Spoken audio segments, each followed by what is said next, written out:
¿Cómo están, amigos? Buenos días. Buenos días. Hoy tenemos la grata presencia nuevamente de Juan José Silva, un gran historiador que pues, nos vamos hablando, nos quedamos pendientes.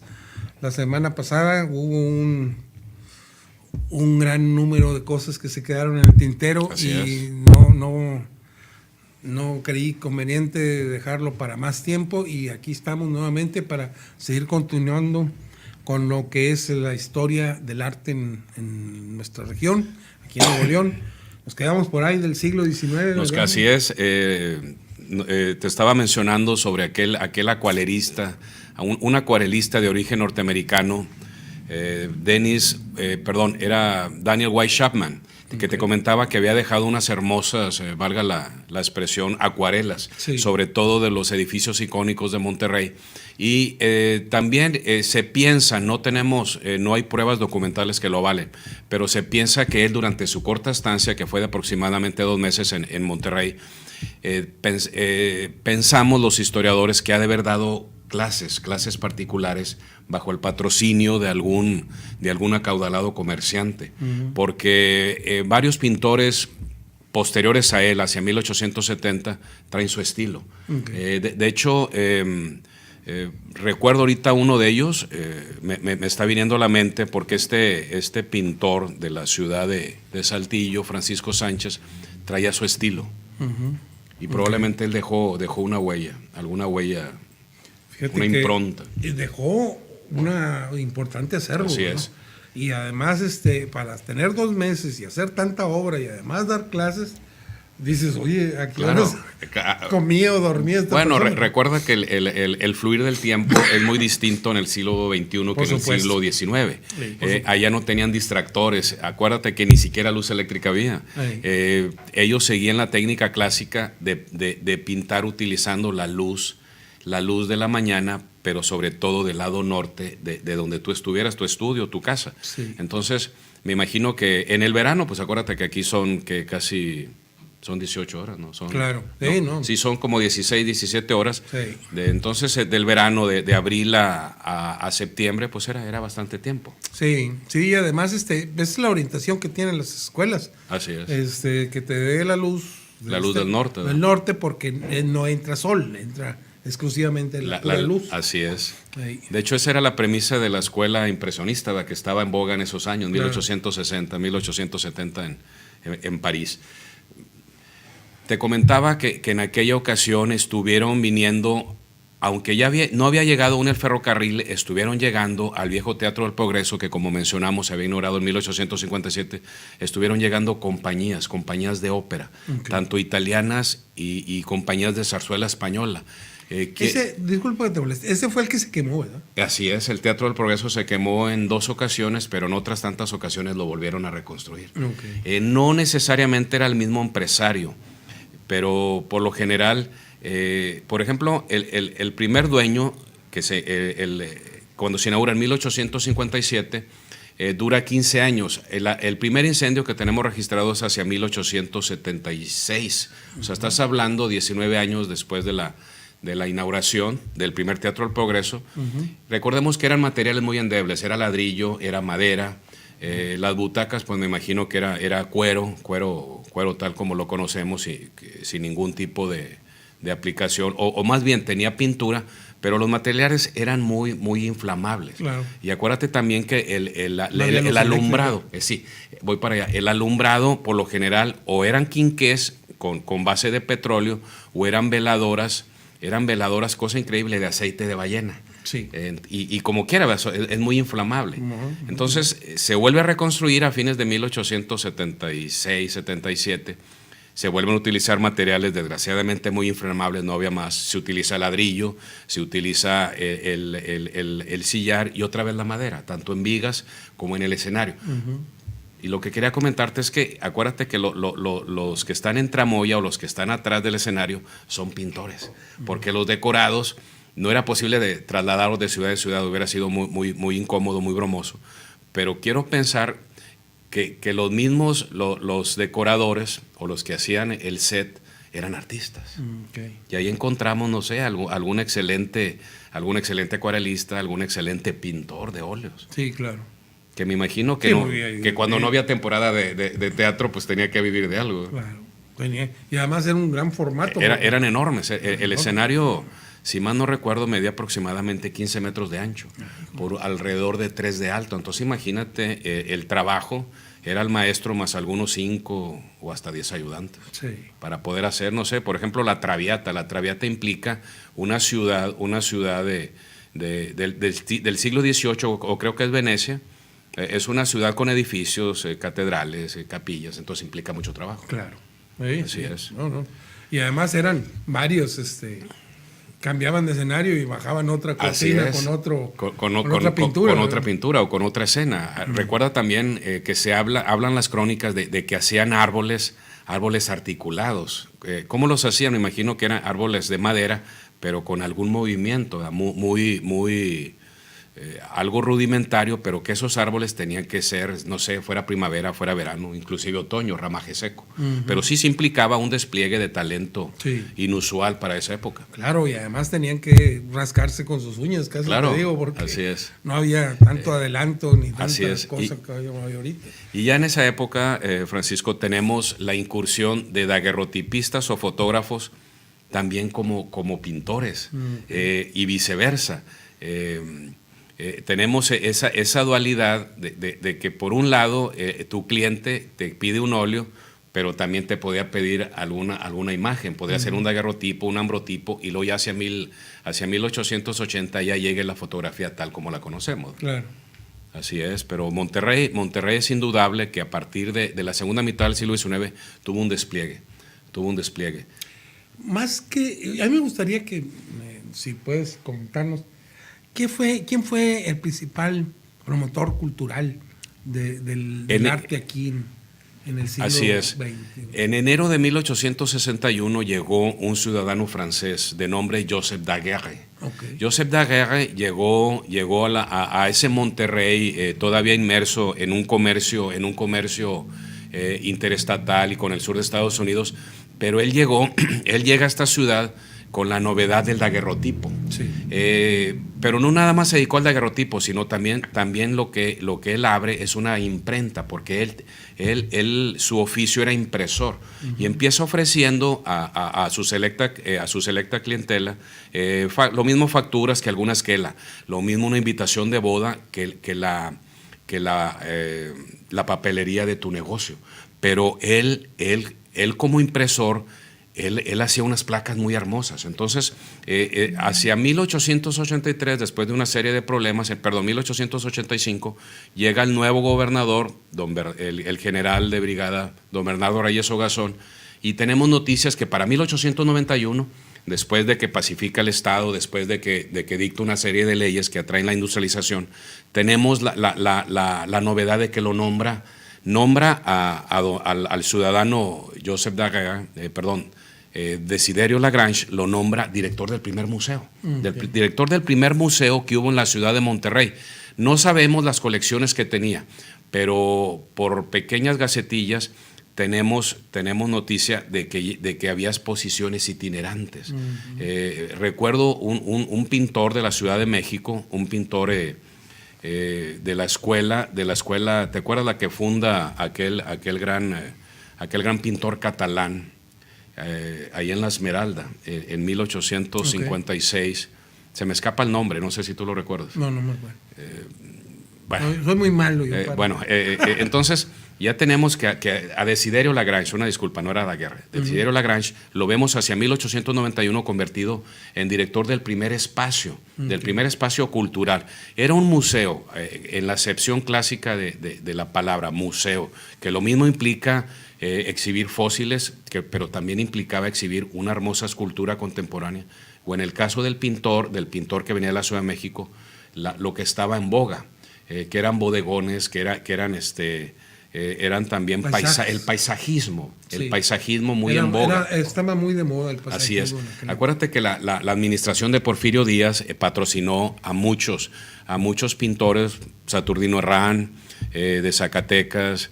Tenemos a aquel gran pintor de Puebla que plasmaba paisajes nocturnos, pero que en primer plano ponía una locomotora. La locomotora se veía como el símbolo del progreso, y obviamente orden y progreso era el lema porfirista. Así es. Entonces estás hablando que ya a fines del siglo XIX Monterrey ya tenía su propio museo. ¿Qué colecciones contenía? No hay muchos detalles, pero sí estamos seguros de que hubo exposiciones de arte. Así es. ¿Y eso dónde estaba? Estaba en la planta baja del viejo palacio de gobierno, que actualmente es en la esquina, hay una farmacia, no podemos decir el nombre, en la esquina de Morelos y Escobedo.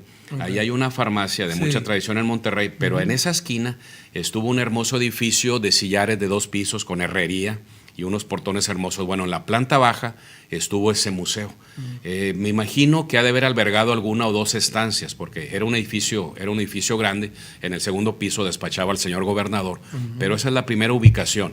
Recordemos que en 1903 se vende por razones de espacio, el gobierno del estado vende el edificio a particulares y empieza a construir, ordena que se construya el hermoso Palacio de Cantera, que como todos sabemos fue un ingeniero militar de nombre Francisco Beltrán, y se trajeron canteros y se trajo también cantera rosa de la ciudad de San En Potosí.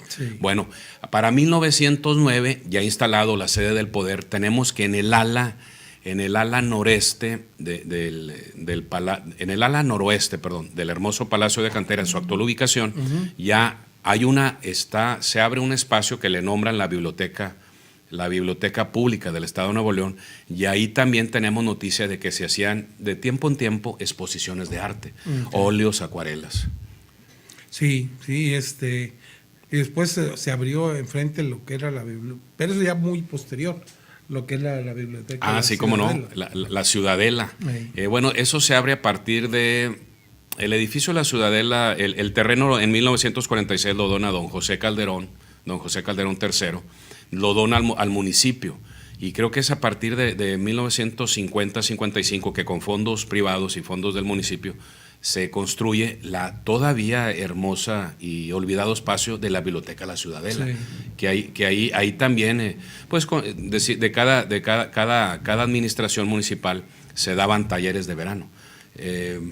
¿Sabes? Quería hacer énfasis de cómo la revolución también dio un gran impulso, con toda su destrucción que trajo a la ciudad, al estado, al país. También trajo, después de los años 20, trajo un impulso al arte y la cultura. Y eso que aquí no tuvimos gran movimiento revolucionario. No, hubo 2 grandes ataques, el de octubre del 13 y de abril del 14, hubo muchas bajas, mucha destrucción material, pero recordemos que en esos años en la Ciudad de México ya está despuntando un pintor que la historia lo recuerda como Alfredo Ramos Martínez. Alfredo Ramos Martínez, que es una de las glorias que ha dado el Estado de Nuevo León en las artes plásticas. Él ya estaba desarrollando a fines de la segunda década del siglo XX, estaba desarrollando la Escuela al Aire Libre en Tlalpan.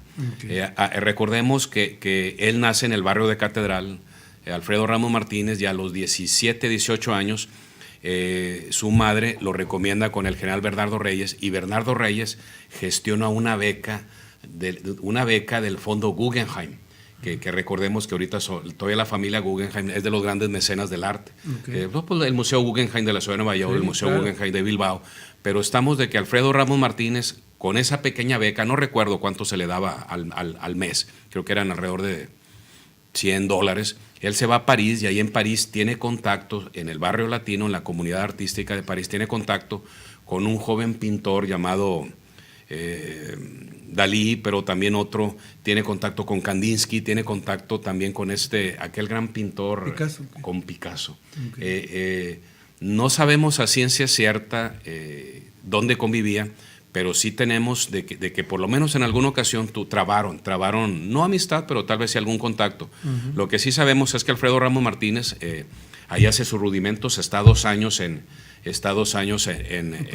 París. Desgraciadamente estalla la revolución, se queda sin fondos, y por alguna circunstancia extraordinaria logra conseguir un pasaje a nuestro país. Desgraciadamente el país está inmerso en la revolución y él va a la Ciudad de México.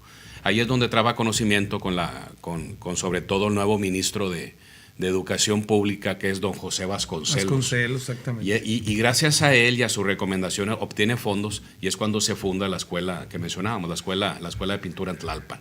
Okay. Y por eso Alfredo Ramos Martínez ya no regresó a Monterrey, salvo en contadas ocasiones. Él fija su residencia en Ciudad de México, ahí bajo su égida o bajo sus enseñanzas, toda una generación de pintores mexicanos del siglo XX pasaron por la escuela al aire libre de Tlalpan. Después él fija su residencia en Los Ángeles, ahí dejó mucha de su obra. Y Marco recientemente, recuerdas que allá por el 96 le hizo un homenaje. Sí. Así es. Y pues ya entrado el siglo XX, pues tenemos toda una gran generación de pintores. Sí, pero ya con más bases más sólidas, porque ya entraron nuevas escuelas. Así es, ya hasta tendencias. Tendencias tenemos desde, el impresionismo, que ya estaba rebasado, llegaron los fauvistas, también llegó el cubismo, y el que sobre todo ha de haber impactado mucho fue la escuela de pintura revolucionaria, que fue sobre todo la de los murales. Aquí en Monterrey no hubo mucha obra en esa, pero por ejemplo podemos mencionar el mural que está en el viejo edificio donde está el teatro Sí. del Centro de las Artes. Podemos mencionar el mural que está en la Rectoría Mayor del Tecnológico de Monterrey. Y algunos otros. La Casa del Campesino. La Casa del Campesino, en la hermosa capilla del siglo XVIII.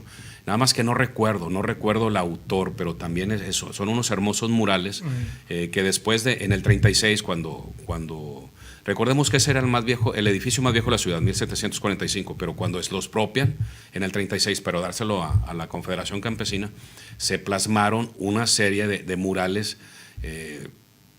Muchos de ellos obviamente con una carga ideológica revolucionaria, pero muy hermosos, todavía están ahí. Sí, es cierto. Y ¿cómo se llama? Cantú, el pintor. Gerardo Cantú. Él creo que estuvo muy pegado en su juventud sí. con Diego Rivera. Con Diego Rivera, sí, como no. De hecho, él fue aprendiz en el taller que don Diego Rivera tenía en su residencia. Quiero mandar un saludo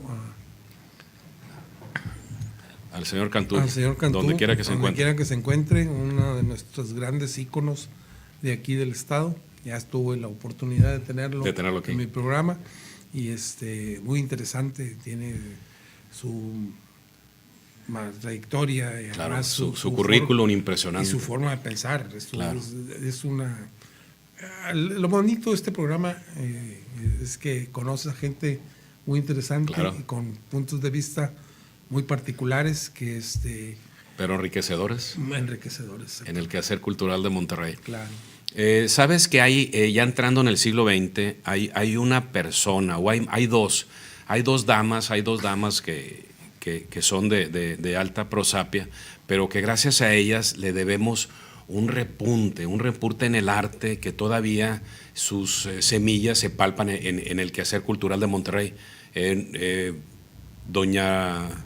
Doña Rosario Garza Sada de Zambrano, y doña Romelia Domene de Rangel, que una inolvidable noche de 1955, con gran pompa, inauguran lo que todavía es uno de los grandes semilleros de artistas y de la difusión del arte en Monterrey, que es Arte AC. Sí. Estas dos damas, de hecho, en una plática que tuve con doña Romelia, le platicaba cómo llegó el arte, y me dice, me estaba aburriendo, y alguien me recomendó con este pintor, un pintor a principios de los años 50 en el TEC de Monterrey, daba como cursos de extensión. Okay. ¿Cómo se llama? Cuyo nombre se me escapa, de apellido extranjero, pero ahorita se los digo. Ya me falla un poco la memoria, una disculpa. Pero no así es. Esa noche de junio de 1955 se marcó un parteaguas en el quehacer cultural de Monterrey. Yo tuve la oportunidad de estudiar en Arte AC cuando era escuela de arte. Ahorita ya es una universidad claro, que se imparten muchas licenciaturas. Así es, inclusive creo que un doctorado también, sí, o dos doctorados. Exacto. Ajá. En aquel entonces nada más se impartían clases de pintura, escultura, modelado y algunas otras cosas. ¿Dónde fue? En aquel hermoso edificio el de Padre Mier. Padre Mier y entre Garibaldi. Pino Suárez. Yo vivía ahí a la vuelta. Era entre Garibaldi y Cuauhtémoc, yo vivía en ¿verdad? Garibaldi y esa estaba entre Cuauhtémoc y Padre Mier. Era una hermosa casona de Sí, esas claro. del siglo XIX. Sí, desde Creo luego. que por ahí estuvo la Facultad de Arquitectura, ¿no? Creo que sí. Creo que sí. Y enfrente había una estatua del Padre Mier. De Padre Mier. Exacto. Sí, en la vieja plazuela de Bolívar, Ajá. que ahora desgraciadamente ese espacio tan histórico es un muladar. Sí, Pero todavía está esa pequeña plazuela triangular. sí. bueno. Muy extraña. ¿Y quién te dio clases? Pues mira, Sí, no recuerdo. la señorita Terry era la directora. Y había un maestro que creo que se llamaba. Estuve muy poco. Y conseguí inclusive una beca. Launer. Ah, ok. Ya recordé el apellido Del pintor. Y creo que Ok. es Fernando Launer. Ajá. Ok. Muy bien. Pues el caso es que yo estuve ahí y becado. Muy Además, bien. ¿Becado por la misma institución? Por la misma institución. O por alguna otra? No, por la misma institución. Es que yo vivía ahí a la vuelta. Ok. Y siempre me ha interesado el arte y me iba a ver qué hacían. Ajá. Los veía y oía lo que les decían y luego me iba a la casa a pintar. Y una vez me dijo el maestro, ¿y tú qué estás haciendo aquí?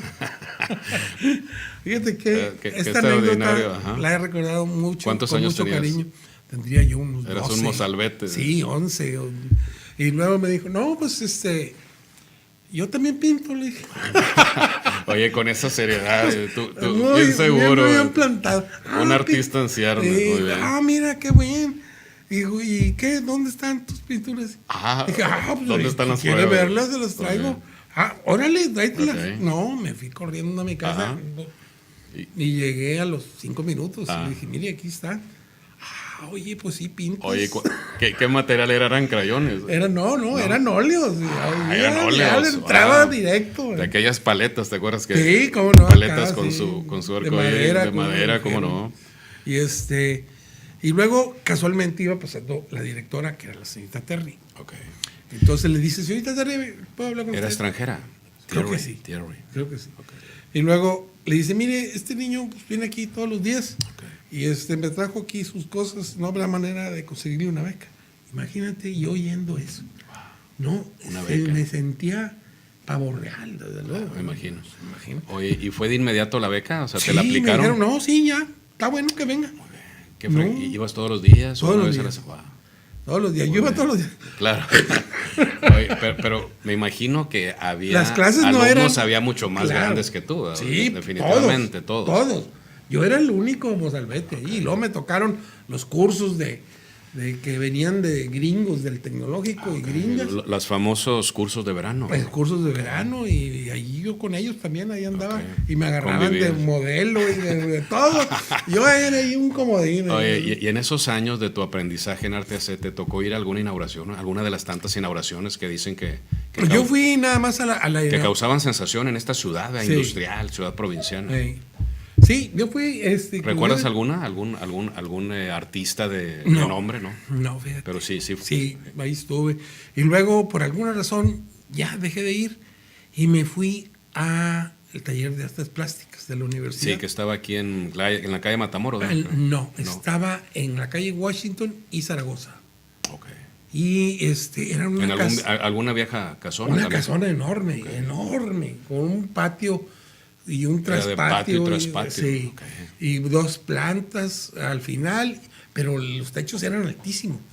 Entonces entrabas, estaba la dirección y seguías, y estaba lo que era el grabado, y luego había el taller de modelado, Ok. escultura, y al final pintura y dibujo en la parte de arriba al fondo. ¿Ahí con quién tuviste el honor Pues mira, de tus maestros? Soy muy malo para nombres. Pero alguno de ellos de renombre, me imagino. Sí, claro, nomás que no lo recuerdo. Pero grandes maestros. Y después de ahí ya saltaste a tu carrera. Y arquitectura. ahí me fui a mi carrera y estuve mucho tiempo. A mí no me gustaba el hecho de que, yo me acuerdo, me dijeron, pinta estas botellas, y me pusieron unas botellas ahí raras, y empecé a pintarlas, y yo les ponía ahí más cosas, ¿no? Claro. Me ponía una pared descarapelada con ladrillos y todo. Entonces era una instalación. No era nada de eso, era. yo lo traía en la ok. cabeza. Yo dibujaba las Las botellas. Las botellas y luego le ponía un fondo Claro. acá muy... Y luego me regañaban, me decían, no, ¿dónde estás viendo eso? Necesitas pintar lo que ves. Claro. Y eso no me gustaba. La primera impresión. Sí. Así es. Y eso no me gustaba. Lo mismo me pasó acá en las talleres de artes plásticas.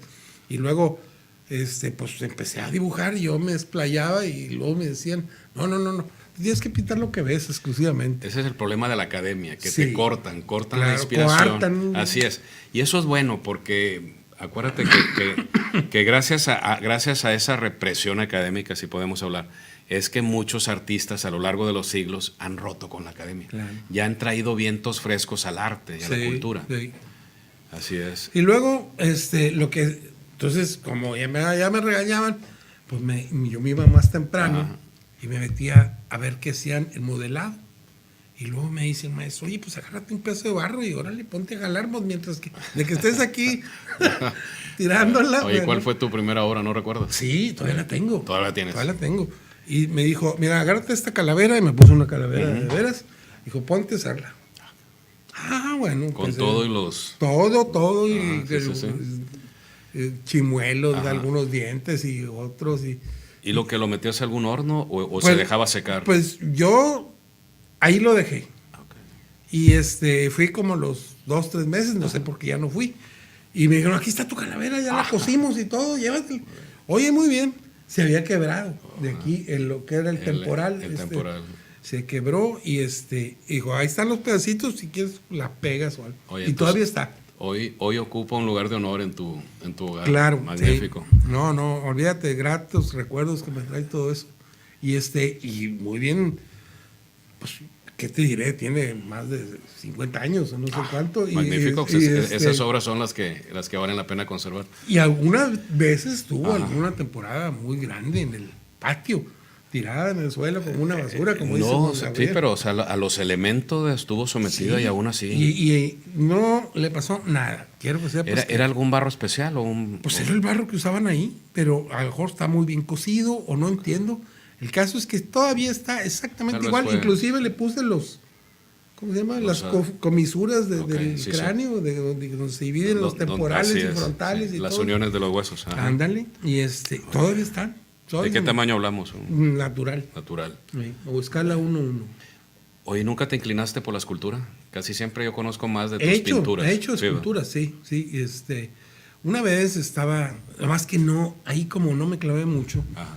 Me acuerdo en una ocasión estaba haciendo un rostro, un autorretrato. Uh-huh. Oye, se parecía muy bien. Ajá. Pero pues, se echaba tanta agua que empezó a hacerse así. Quedó como máscara veneciana. En aquel entonces no es como ahorita, que traes tu celular y le tomas fotos y todo. No quedó ningún registro de nada. Oye, de esos años o tu paso por esos lugares académicos, ¿a quién recuerdas que actualmente todavía que viva y que sea algún destacado artista? Mira, hay una persona que se llama, le decían el Caifán, era un maestro de la universidad. Este cuate, no me acuerdo ahorita el nombre. Yo soy muy malo para recordar nombres, no sé. Y por eso yo cuando empieces a hablar y decir nombres y fechas y todo, no, hombre, digo, ¿cómo le hará este cuate? Porque yo soy malo para todo. Ajá. Pero este cuate era un gran artista, maestro de arquitectura. Okay. Yo inicié mi carrera en el tecnológico y luego me cambié a la universidad. Pero me tocó que este maestro... Y sí descolló en el arte. Sí, okay. Y sí es muy conocido también. Oye, esos años fueron parteaguas, ¿no? Los años 60 y 70.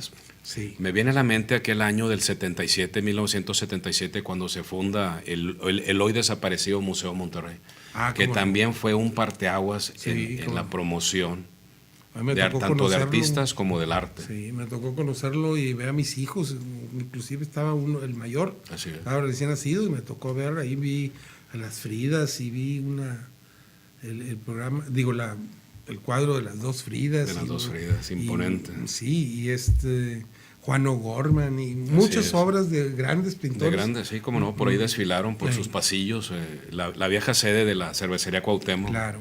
Qué lástima, perdimos uno de nuestros más grandes, yo creo el Museo Madre, ¿no? Podemos decir. Sí. El no Museo había Madre de Monterrey. De ahí se abrió Marco. Se abrió Marco y 1991. Igualmente se aparejó después de Marco la apertura de muchas galerías de arte. Completamente. Sí hubo en aquellos todos los años. días, además, todos los días se abren. Todos los días se abre una. Y pues algunas se siguen y otras se quedan y Así otras se cierran, pero lo que sí, es increíble que poco a poco está despuntando Claro. el arte. Ya nos hemos quitado esa leyenda que nos lanzó Vasconcelos allá. Exactamente, que de la carne asada. La cultura termina donde empieza la carne asada. Exactamente. También ya nos quitamos ese estigma de que somos una ciudad industrial, pero que si somos una ciudad industrial, que aunque seamos muy, muy productivos, no dejamos de ser ignorantes. Exacto. Entonces, a partir de 1955, bajo los auspicios de doña Romelia, del pintor, del artista Launer y doña Rosario Zambrano, ahí podemos abrir ese parteaguas. Claro. Pero no olvidemos también que la universidad, desde que es fundada en 1933, la Universidad Autónoma de Nuevo León también ha estado a la vanguardia. Claro. Siempre de hecho ahorita mencionabas Sí. los cursos que tomaste. Los cursos ahí en el taller Así de artes es. plásticas, que ahora es la facultad de Ciencias de Visuales. Ciencias Visuales, ya con un imponente campus acá en la zona sur de Monterrey. Muy bonito y con mucha dinámica. Claro. Hay mucho movimiento, Y de hecho también para su muchos alumnos. alumnado me bastante. dicen que es muy numeroso. Muy numeroso. Qué bueno. Hace poco asistí a una conferencia que dio un pintor mexicano que vive en Nueva York, Ujú. y me quedé sorprendido de los alumnos. Estaban muy interesados en lo que este pintor, que le va muy bien, que es Víctor Rodríguez. Este cuate Ujú. resulta que pues empezó a dar su plática y todo, y al final, en la sesión de preguntas, yo noté al gran número de asistentes que era de ahí de la facultad, como que andan perdidos. O sea, ¿En qué sentido? en el sentido, dice, oiga, maestro, ¿usted qué nos recomienda? ¿Le seguimos con esto o le paramos? Porque esas la verdad, alturas. dice, no, pues yo platiqué Ajá. después con Víctor al Ajá. final. Dijo, es que, ¿qué les digo? O sea, pues, si ellos están en esto, pues necesitan que seguirle. Pero de que está bien difícil esto, es muy difícil. Y sobre todo el hecho de que ahorita se está perdiendo mucho el sentido, el rumbo que debe seguir la instrucción del arte. Porque hay tanta instalación y tanta cosa que ya no les enseñan a dibujar, no les enseñan a pintar. Yo pienso que necesitamos hacer un regreso a nuestros inicios, A los orígenes, conservando la técnica y buscando los temas de actualidad y buscando una manera, pero en el afán de hacer lo más nuevo y lo más no sé qué y lo más impactante y lo más todo, se pierde mucho Claro. de lo que es el objetivo del arte. Del arte. Ese es mi punto de vista. Desde luego hay muchos y yo respeto a todos los demás, pero yo siento que es momento de regresar a nuestros orígenes, claro, y encontrar una manera de ya no ser nada más, miren, ya estoy aquí, traigo una propuesta muy nueva y no vale gorro si es buena o mala, sino más que sea nueva, novedosa. A raíz del cubismo y todo eso, todo el impresionismo y el puntillismo y no sé qué tantas cosas, todo el mundo trataba de hacer un estilo nuevo. Un estilo nuevo. Entonces todos los otros estilos ya valían gorro. Entonces, oye, pero lo único que se logró fue crear más confusión. Exactamente. Crear confusión y perder lo que realmente es el sentido del arte. Claro. Que es plasmar. Belleza. Plasmar la belleza. Exacto. No nada más plasmarla. También de que el artista y su público lo goce. Sí. Lo goce, se deleite. Sí, encuentre algo. Es que acuérdate que estas generaciones están bajo el peso de la tecnología. Nosotros estuvimos bajo el peso de la tecnología, pero ellos más. Sí. Y conforme vamos adentrando en este siglo, que con todos sus horrores también tiene muchas esperanzas, va a haber más tecnología. Claro. Inclusive ya en tercera, cuarta dimensión. Sí, sí, ahora... Y eso va a tener que determinar a los teóricos del arte, darle un enfoque.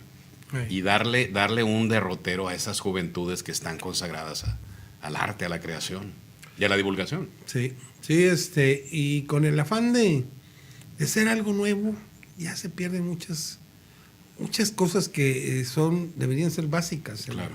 en lo que es el arte. Pero pues, espero que esto poco a poco vaya tomando Claro. un rumbo, porque muchas cosas de esas novedosas y todo acaban en la basura. Claro, o acaban en algún rincón. Acaban en de algún algún... rincón echadas a perder Así ahí, es. porque no... De hecho, la basura inclusive la están usando como arte. Bueno, estricto sensu, la basura puede ser arte o puede ver belleza. Me pero... tocó, hace poco lo he mencionado en este programa, Ajá. me tocó ir el año pasado a la Ciudad de México, entré al Museo Jumex, que es un muy museo bien. Precioso. muy precioso, en una área muy fregona. Y una colección permanente Y una increíble. colección ¿verdad? permanente increíble, y además en las salas nuevas, Ajá. lo que tenían, dije, cuando yo entré dije, oye, ¿por qué traen esos montones de basura ahí amontonados? Pues eso era... Era arte. Eso era el bueno, arte. recordemos aquel pintor. Hazte cuenta, bachas, Sí, colillas sí. de cigarro, fichas. Bueno, oye, recordemos aquel pintor, creo que fue un artista italiano que envasó sus propios desperdicios. Claro, sí. Están valados en miles de euros. ¿no? Sí. Esa es otra de las cosas.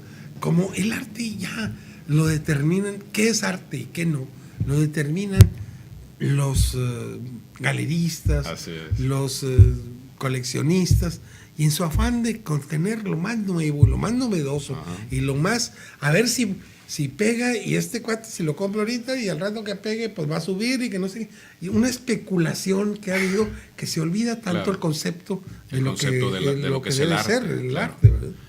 Acuérdate que hace ya un siglo, Marcel Duchamp, aquel cómo no. francés, Sí, que empezó, decía ¿no? que cuando un excusado deja de ser usado para lo que fue diseñado, ya es una obra de Ya arte. es una obra de arte. Entonces ahí Un tenemos... migitorio, así y lo es. firmó y ya con eso. Ahí tenemos otro parteaguas. Claro. Que apoya tus palabras en el momento en que se pierde el sentido de la belleza. Sí, o sea, ya. Y plasmarla para la posteridad. Claro, o Que sea, fue lo que hicieron los grandes genios del Renacimiento. Sí, y está este otro cuate que puso un tiburón ahí en un ¿cómo se llama? Es un inglés, ¿no? Sí. Sí, cuate, ay, no me acuerdo ahorita. Y total, lo puso en formol y Es una aleta, ¿no? Una aleta de no, un tiburón un completo. tiburón completo. En un depósito enorme de cristal y en formol. Sí, es un británico, es un artista británico. Disculpen, pero ando un poquito. Oye, ¿en qué está evaluado eso? En miles de euros, yo creo, ¿no? Sí, pero se echó a perder. En $1 millón lo vendió. Se echó a perder por el por- formol, sí, ¿no? por el formol. Que no era lo más apropiado para Sí, y el conservar. que lo compró en $1 millón, pues imagínate, se quedó sin nada. Y Y, si además no hizo tenía varios. seguro, y imagínate. además hizo varios. Ah, y, luego muy después numerados. luego después hizo una calavera llena de brillantes. Ah, le sí, vendió sí, bueno. $70 millones. Y así- Demian Hirst. Sí. Demian Hirsch. Sí. Sí. Y Ahorita que mencionas la calavera. cuate ha hecho una serie de cosas así. Y se ha hecho está millonario. Kunz también, que Así es. en su afán por hacer cosas fuera de contexto y que De lo no- académico, de lo ajá. académico, y salir, a veces caes dentro de lo ridículo. De lo grotesco, ¿no? Ey. Oye, entonces me dices que entraste al Museo Jumex y Dije, pensabas oye, que no habían hecho en el aseo. Sí, dije, oye, qué mugrero tienen aquí, mira nomás. Tuvieron una fiesta anoche, no sé qué. Oye, ¿no tenía alguna ficha, una ficha técnica ahí? Sí, claro. ¿Ah, sí? Sí, desde luego. Y había varias. ¿Y cuál era el nombre Pues, de la obra? basura 1 y basura 2 y no sé qué. Hasta eso, Sí. muy parco. Entonces dices, no puede ser que ¿quién va a comprar esto? ¿Quién va a elevarlo a esa... Claro. ¿Dónde va a trascender? ¿En qué museo? ¿En qué espacio? Eso va a acabar en la basura, porque prácticamente eso es. Pues es que es arte efímero. Arte efímero que obviamente por su misma naturaleza puede durar días, meses. Ay. Así es. Entonces, Es interesante ver cómo se mueven las cosas, pero a veces cae dentro de lo ridículo, de lo inusual de algo, ¿no? Yo no me voy a comprar un pedazo de basura y llevármelo a la casa, pues ponerlo, ¿verdad? Pues, van a pensar lo mismo tus visitas o Pues tus sí, amistades. oye, qué mugrero trae Así este es. cuate, ¿verdad? Y además el cucarachero que se va a hacer, ¿verdad? O las polillas. Eh. Y bueno, el arte es sus horizontes son inmensurables. Pero Todavía no hay. sí siento que debe de cambiar, debemos regresar a nuestros orígenes y actualizarlos. Claro. O sea, pero En toda base a la las nuevas técnica tecnologías. que si no se sigue, se pierde. Y es una técnica que son ancestrales, o sea, que grandes maestros que inventaron sus técnicas y lograron hacer grandes obras. Claro. Y Obras eso- que todavía trascienden y obras que todavía nos deleitan que a las todavía nuevas nos generaciones. deleitan, exacto. Con la venida del acrílico se dejó usar mucho el óleo, pero no sabemos, el óleo hay obras que tienen Más de 500 años y Y están están en un perfecto en estado perfecto de conservación. estado, sí. El acrílico no sabemos si vaya a durar 100 años o 200 o no sé cuánto, ¿verdad? Porque pues hasta ahorita de lo que tiene no tiene gran cosa. Tiene Tendrá que algunos 20 años. unos 20, no, ponle que más, poco porque más. el Poliforum Siqueiros se pintó todo eso con acrílico. Sí, Y fines de los 70. En fines de los 70, exacto. Acuérdate que la cualidad del acrílico es su gran viscosidad. Es muy Muy denso. pero a la vez también muy llamativo. En sus Sí. colores son muy vivos. Claro. Entonces me imagino que eso hizo que los artistas se inclinaran por él, dejando a un lado al óleo que muchas veces con el paso del tiempo, o la pátina del tiempo lo va bajando, lo va oscureciendo. Así es. Muy Sí, bien. es increíble, pero pues ahí van. O sea, vamos a esperar de que esto trascienda, siga, pero sí, buscar, regresar a Nuevos derroteros ahí, en el arte. con nuevas temas, nuevos maneras de Así es. usarse, de buscar expresarse para Buscar de nuevo la belleza. Esa belleza que no sé en qué momento dejó de ser el ideal. Claro. Yo creo, ¿sabes también qué pudo haber sido? Los conflictos, las guerras mundiales que hubo en Europa y en todo el mundo. A raíz de eso también, acuérdate que las guerras son cataclismos y eso te mueve, te cambia todo tu giro, te cambia todo tu centro de gravedad. Sí, tienes razón. Muy bien. Las guerras son, de hecho, cuando la última guerra mundial, que fue la segunda, se perdieron muchas obras que los nazis habían... Sí, aparte de lo que confiscaron y robaron, también lo que fue desgraciadamente destruido por las bombas y la artillería y los combates. Fue Y hay una muchas verdadera ciudades tragedia. que ahorita las ves y se ven muy bonitas, pero Fueron reconstruidas fueron de cero. reconstruidas de cero y no tenían toda la belleza, toda El caso de ancestral que Varsovia, tenían. el caso de Varsovia en Polonia, que con sus hermosos museos no dejas de sentir ese vacío de que aunque es una copia fiel del original, no deja de sentir, porque Claro. inclusive las piedras también te transmiten. Sí. Y eso sí fueron trabajadas amorosamente por un artista. Así es. Muy bien, maestro. Oye, qué bueno que tuvimos la oportunidad de ahora sí continuar lo que se había quedado en el tintero. En el tintero. Y la verdad te agradezco mucho. Muchas gracias por haberme invitado a esta breve reseña sobre el arte en Monterrey. Te quiero pedir, si tienes alguna cosa, podemos en otra ocasión, alguna nota, Claro. la seguimos pasando. Y Me gustaría ya ahondar, si me invitas en otra ocasión, sobre los artistas, sobre los pintores, escultores ¿Cómo no? que se dieron en el Monterrey del siglo XX. Okay. A partir de la terminación de la Revolución en 1920 hasta fines del siglo XX. Porque no hay que olvidarlos, muchos de ellos todavía tenemos la fortuna de que están con nosotros. Sí. Y obviamente su talento, sus obras todavía lo siguen transmitiendo. Maestro, pues muchas gracias. Disculpar, pasé toda esta semana pasada por una gripa muy fuerte. Pero en fin, les agradezco mucho su atención. Espero ustedes estén con nosotros el próximo lunes de 10 a 11 de la mañana, aquí en su programa Hablemos de Arte. Y los invito también para que se queden en nuestro siguiente programa que se llama Mujeres Emprendedoras. Y los espero por aquí el próximo lunes, 10 a.m. Muchas gracias.